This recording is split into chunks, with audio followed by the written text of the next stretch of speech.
A gift for Granny. Eid has come today after full 30 days of Ramzan. How bewitching and pleasant is the dawn. The trees are wearing a new greenness.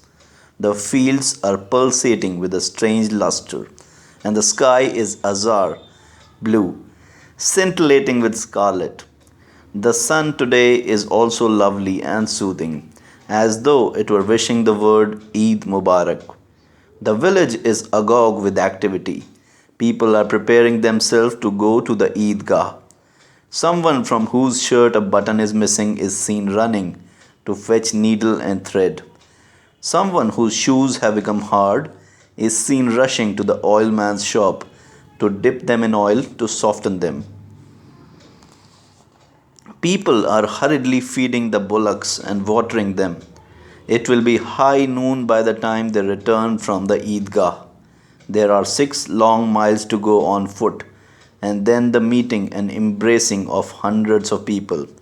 It looks impossible to come back before the afternoon. The boys are the happiest of them all. Some have kept the fast, though only till midday. Some have not even done that, but all share the happiness at the thought of having to go to the Eidgah.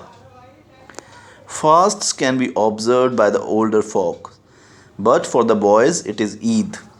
Every day they have been parroting the name of Eid, and today it has come at long last.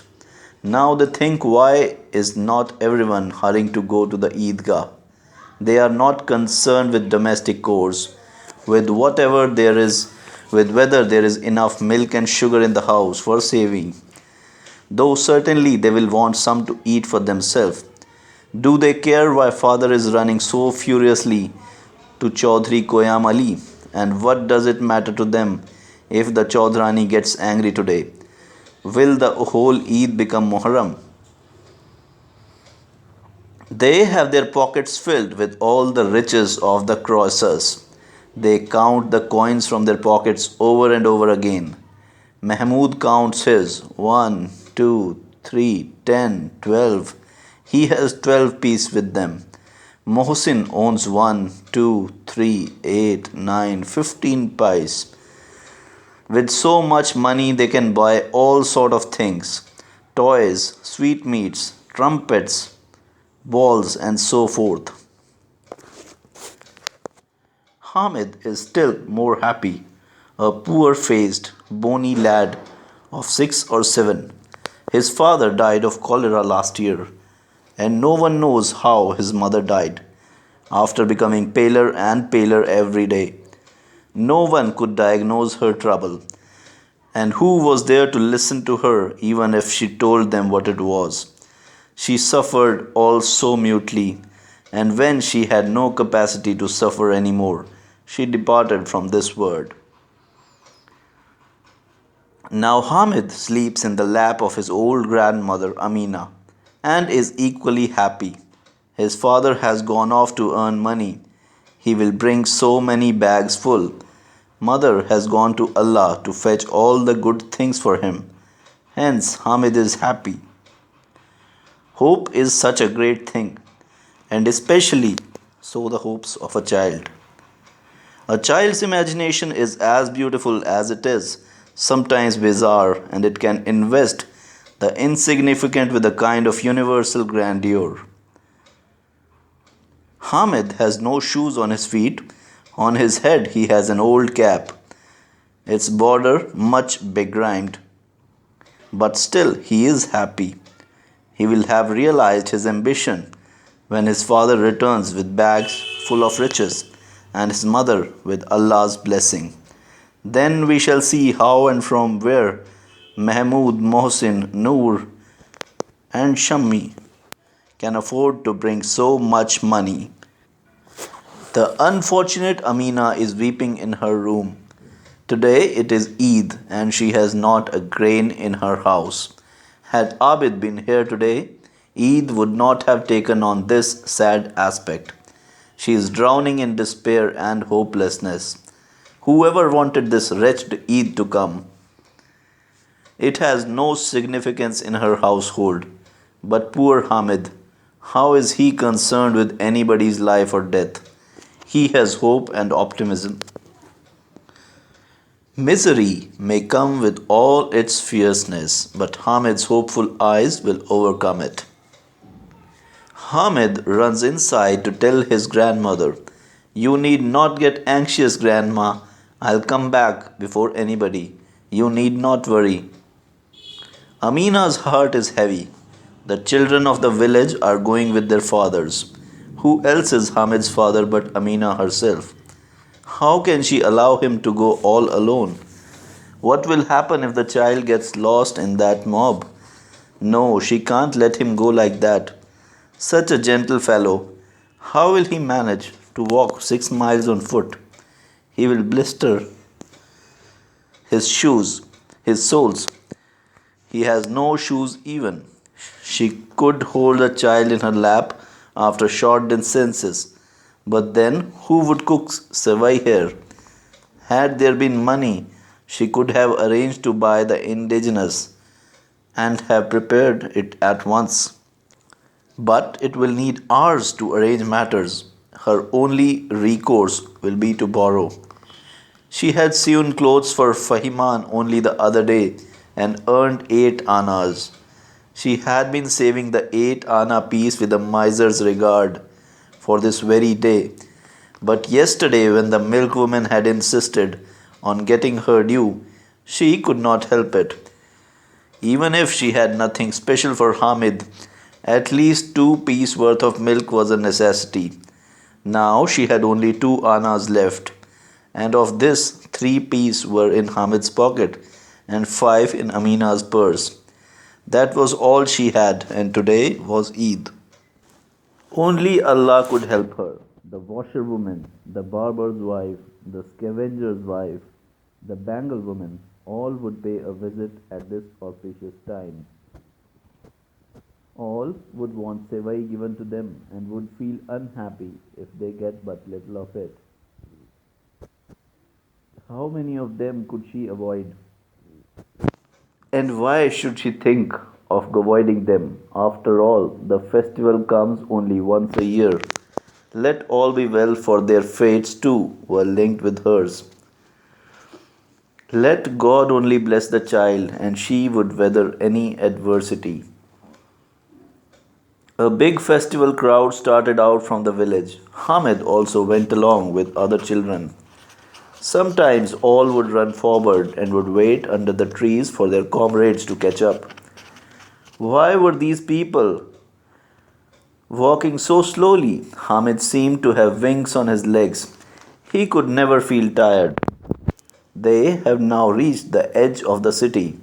On either side of the road, the rich people had their gardens, which were strongly fenced. The trees were laden with mangoes and lychees.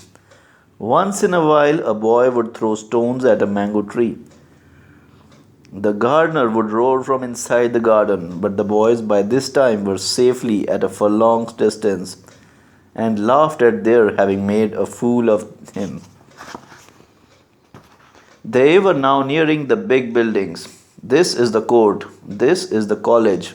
This is the clubhouse. There would be many boys studying at such a big college, but not all of them were boys. There were full grown men, too, with big moustaches. They had grown so old and yet they continued to read.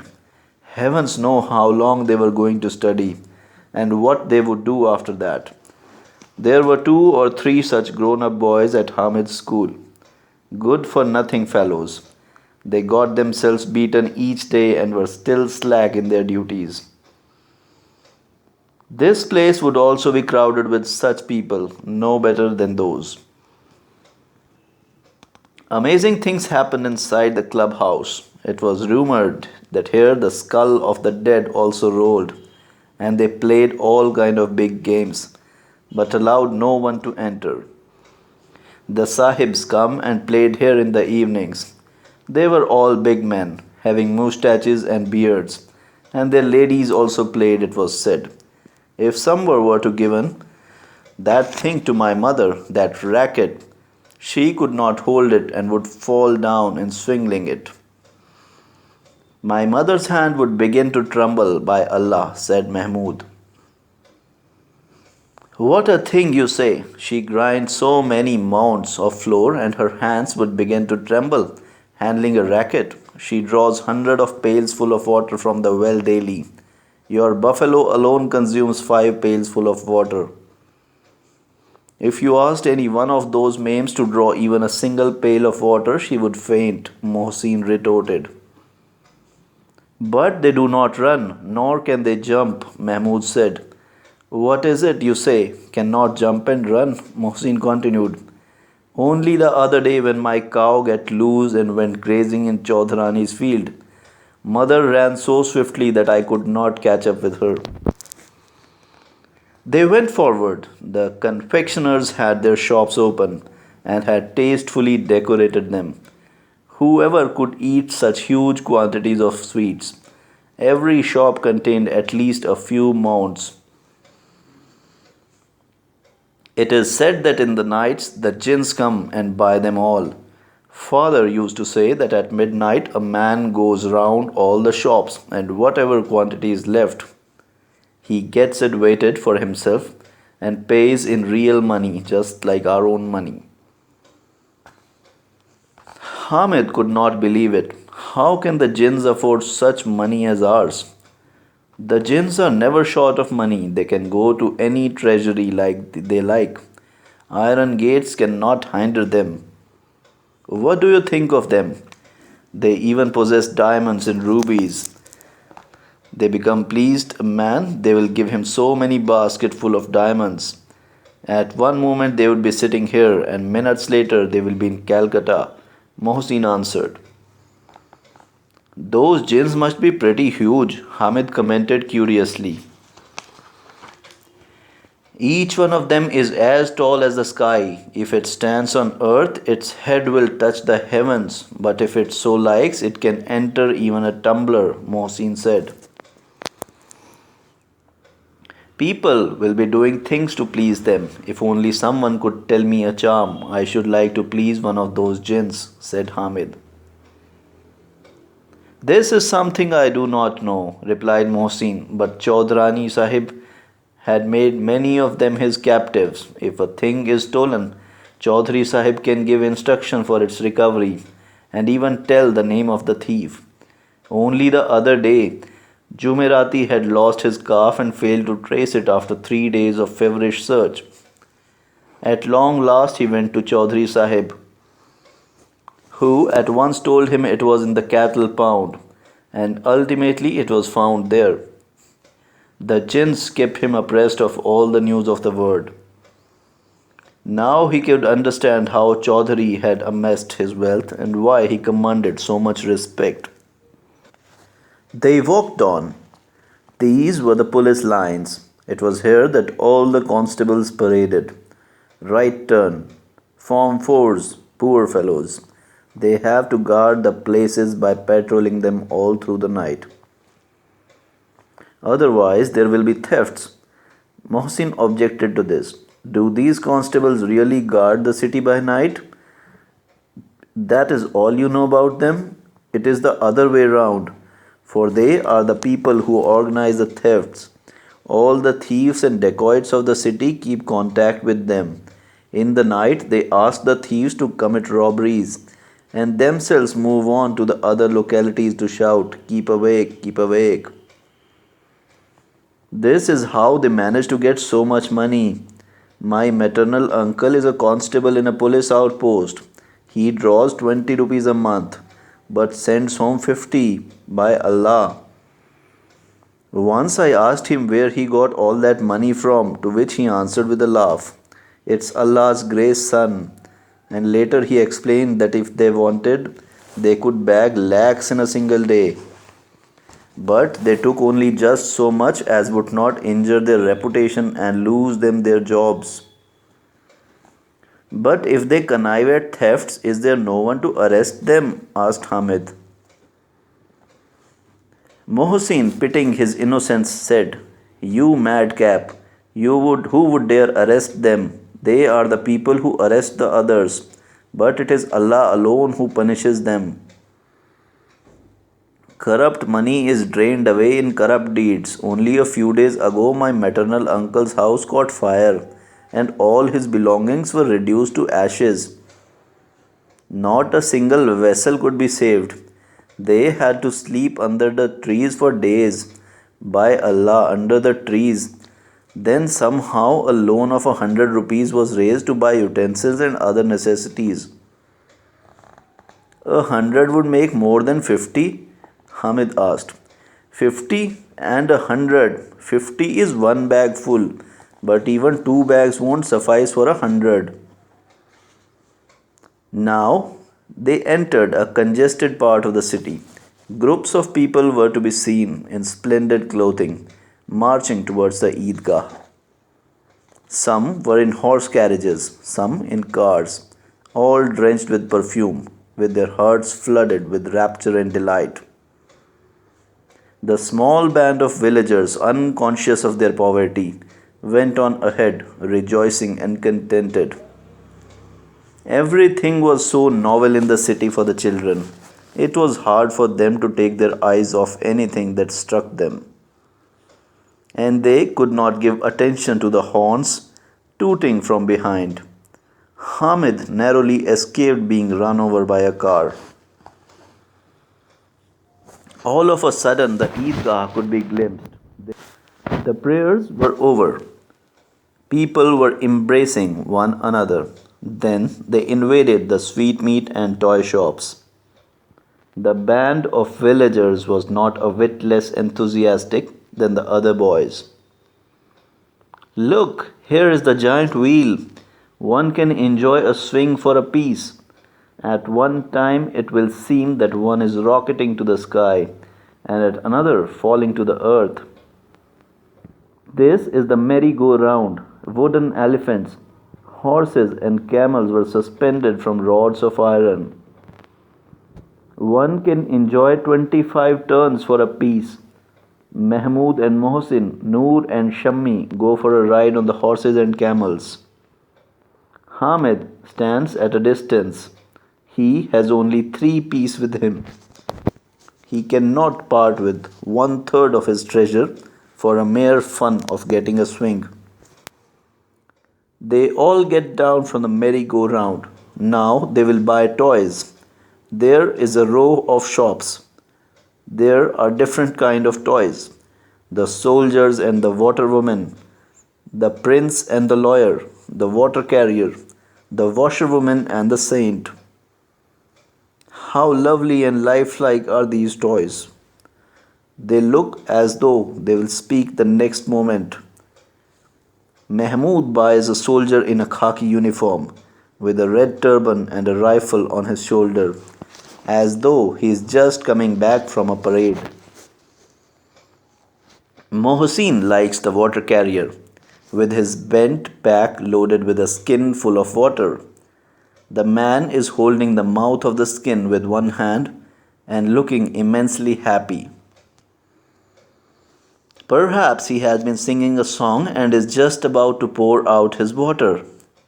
Noor opts for the lawyer, who has an expression of profound wisdom and wears a black gown with a white achkan under it, a pocket watch and a gold chain, and carries a law book in one hand. It looks as though he is just coming back from the court after a legal battle. All these toys are being sold for 2 pieces each. Hamid had only 3 pieces with him, so how can he afford to buy such expensive toys? They will break into pieces if they happen to fall, and all the color will be washed away at the slightest touch of water. What could he do with such toys? They are good for nothing. My water carrier will fetch water every day, morning and evening, said Mohsin. And my soldier will guard my house. If a thief comes, he will open fire with his rifle, Mahmoud says. And my lawyer will plead cases in the court, Noor adds. And my washerwoman will wash clothes every day, comes from Shammi. Hamid has an aversion for toys. After all, they are made of clay and will shatter to pieces if they fall. All the same, he eyes them greedily and wishes he could hold them in his hands just for a while. His hands stretch out instinctively, but the boys could hardly bring themselves to make any sacrifice, especially when their liking had been acquired so freshly. Hamid only feels more greedy. After the toys, they turn to the sweets. One buys revdi, another gulab jamun, and still another sohan halwa. They gobble their sweets with great relish. Hamid stands aloof from the rest. Poor boy, he has only 3 peas. Why does he not go and buy something to eat? He keeps on gazing hard at the rest. Hamid, come take a revdi. See how delicious it is, Mohsin says. Hamid suspects that this is only a cruel joke. Mohsin has never been a generous fellow, but still he moves towards him. Mohsin takes out a revdi from his leaf pocket and advances towards Hamid. Hamid stretches out his hand for it, but Mohsin pops it into his own mouth. Mahmoud, Noor, and Shammi all clap their hands and laugh heartily. Hamid is annoyed. Anyway, Hamid, I'll surely give it to you this time by Allah. Come and have it, Mohsin says again. Keep it with you. Haven't I money of my own? Hamid answers. You have only 3 peas in all. How much can you buy with that? Says Shammi. Hamid, take a gulab jamun with me. Mohsin is a stupid fellow, Mahmoud suggests. Sweets are not such a great thing. The books say so many bad things about them, Hamid answers. Now, don't pretend to be superior to sweets. I know you would love them if only you could afford them. Why don't you take out your money? Mohsin blurts. I know what he is up to. When we have spent all our money, he will start eating and then it will be our turn to feel greedy, Mahmoud says. After the sweetmeat shops, there are a few selling ironware and some with nickel planted imitated jewelry. The boys find nothing to attract them here. They all move forward. Hamid stops at one. It has rows of iron tongs displayed in it. He is reminded that his grandmother hasn't any tongs and gets her finger burnt in taking out the chapatis from the tawa. How happy she will be if he gives her a pair. Then she will never get her fingers burnt. The house will possess a thing of great utility. Of what use are those toys? There is no point in spending money for nothing. And the delight of possessing toys is so short lived. Nobody cares to look at them after a while. They are destroyed almost by the time they are carried home. A pair of tongs is such a useful thing. The chapati can be taken out of the tawa and finished on the hearth. If someone comes asking for hot coals, they can soon be taken out from the fire and given.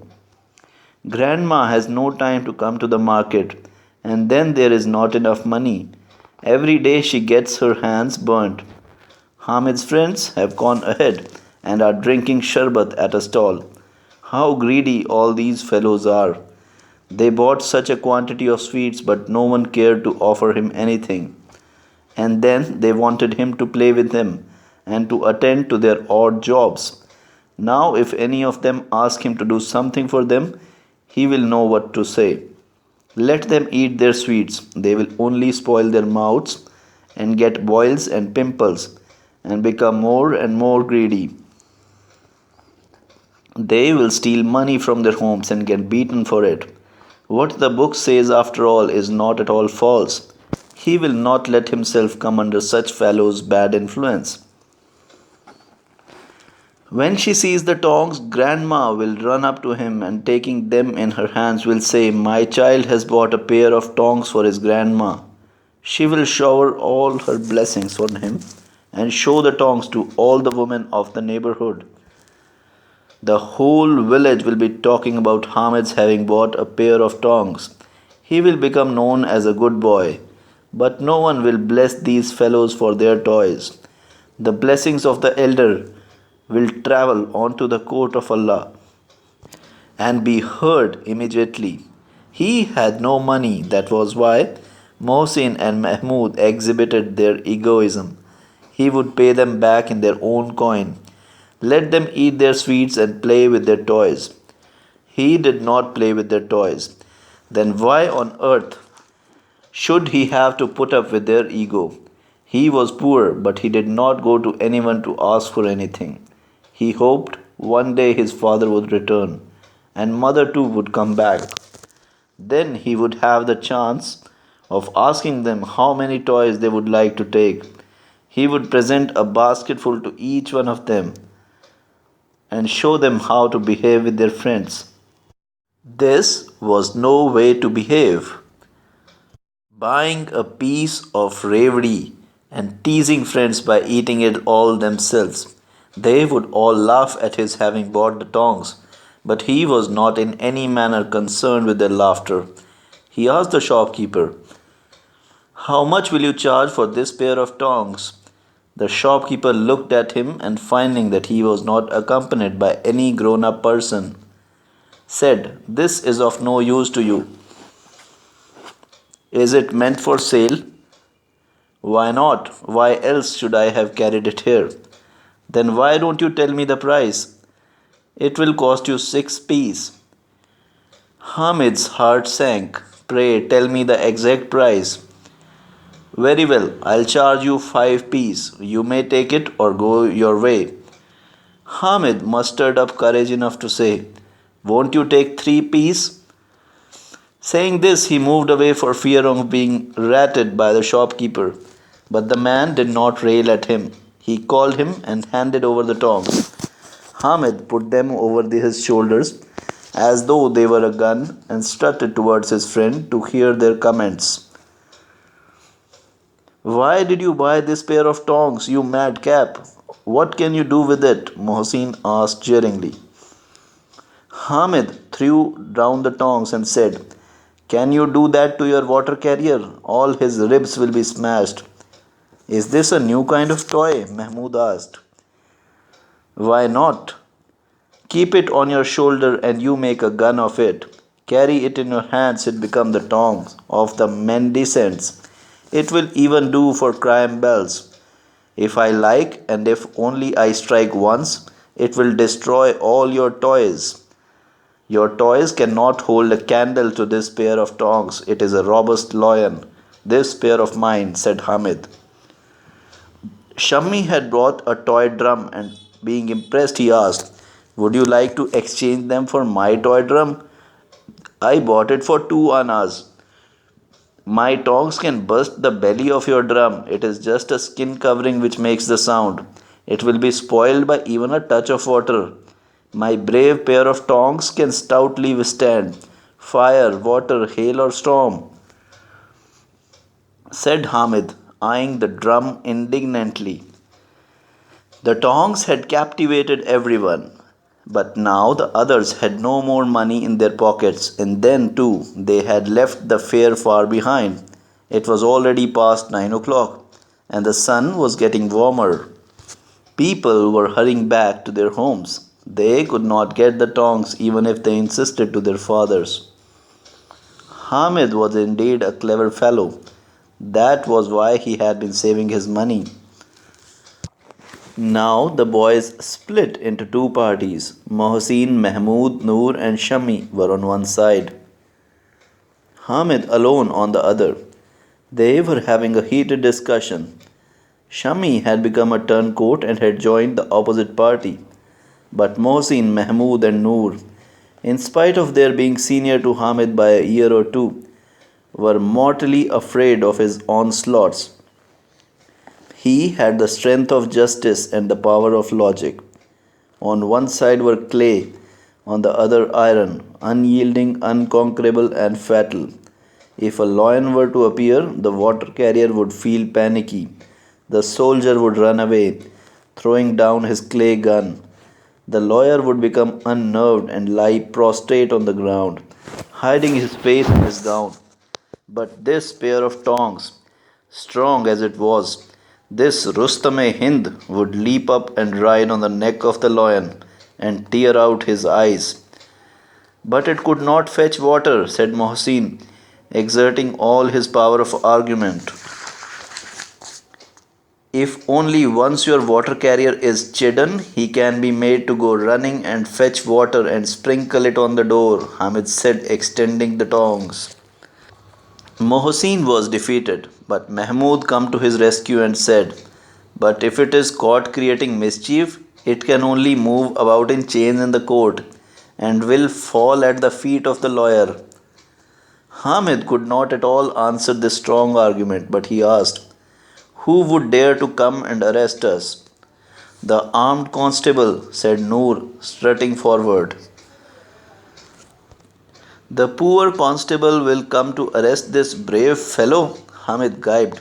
"Come forward, let them have a bout. He will run away terrified at the mere sight of this Rustam e Hind. How can he arrest him? Your pair of tongs will have its mouth burnt in the fire every day." The new idea occurred to Mohsin. He had figured that this would deprive Hamid of all possible answers. But the boy was not to be cowed so easily. Only the brave can jump into the fire. Your lawyer, soldier, and water carrier would become craven and hide themselves in the house. Only a really brave fellow, a Rustam e Hind, could jump into the fire. The lawyer would sit on a chair, but your tongs would lie on the ground in the kitchen, Mohsin rejoined with renewed force. This argument has enlivened Shammi and Noor also. What an opposite argument! The tongs could not do anything except lie in the kitchen. When no lively answer occurred to Hamid, he came out blustering. "My tongs will not lie in the kitchen. If the lawyer sits in the chair, it will throw him down and thrust his law into his belly." This did not make any sense. It was mere abuse. But the talk of thrusting the law into the belly seemed to cloud the discussion in such a way that it almost silenced the three contestants. The law comes out from the mouth, but if it is thrust inside the stomach, there is such novelty of speech to it. However absurd the idea, Hamid had won. His pair of tongs was recognized as Rustam e Hind. Now no Mohsin, Mahmud, or Noor or Shammi can raise any objection to it. Hamid got the honor from them that was the natural due of the victor from the vanquished. The rest of them had spent 3 or 4 annas each, but they had not been able to buy anything of use. Hamid held away with a mere 3 piece worth. It was perfectly true. Toys were so fragile and undependable. Hamid's tongs would wear for years. Terms of compromise were settled.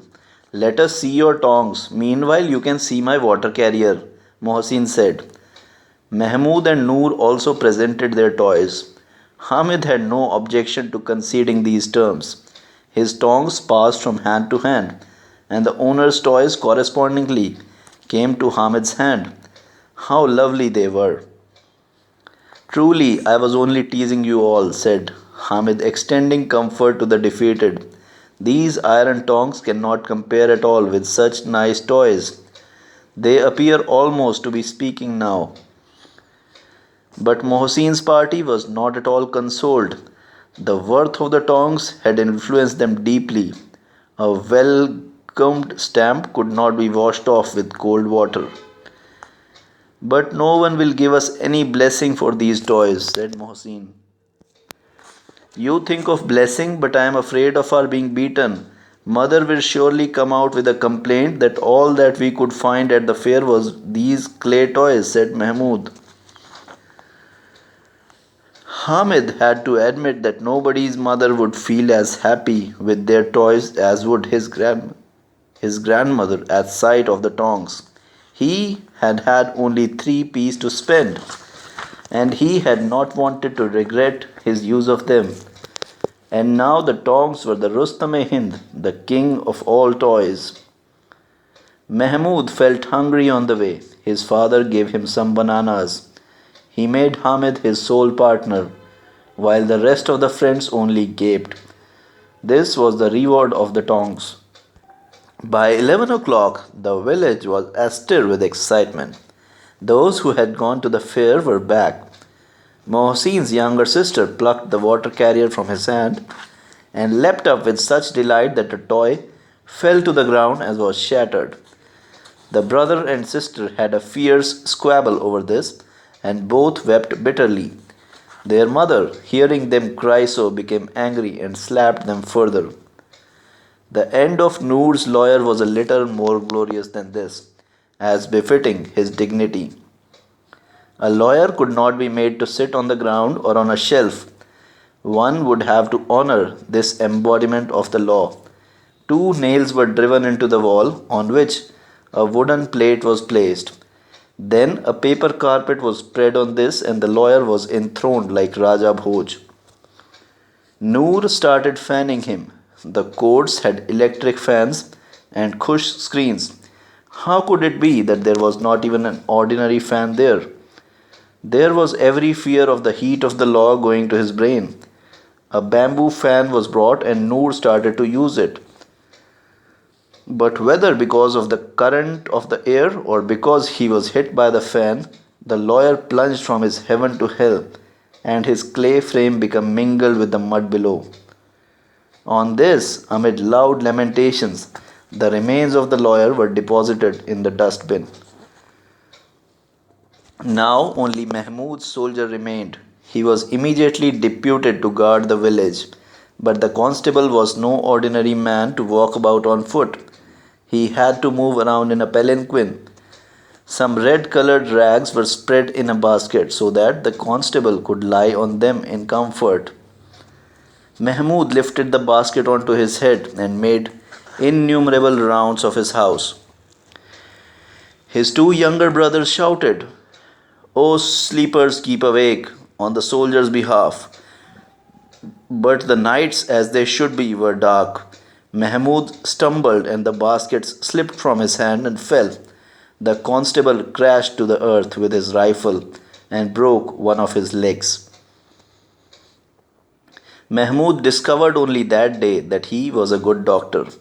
He knew of an ointment by which a fractured leg could be set aright. He needed only the juice of a berry, which was bought. The broken leg was set, but no sooner was the constable made to stand than it gave way. The operation proving unsuccessful, the other leg was also amputated. After this, at least, he could sit comfortably. With one leg, he could neither walk nor sit. The constable now became a saint and would keep watching sitting in a place. Sometimes he became a god. His tasseled turban was removed, and it was discovered that it could be transformed into as many different shapes as one liked. At times it could also serve as a measure for weighting things. Amina rushed out as soon as she heard Hamid's voice, and gathering up the child in a hug, she started to caress him gently. Suddenly she was astonished to see a pair of tongs in his hand. "Where did you get this pair of tongs?" "I bought it." "For how much?" "3 piece."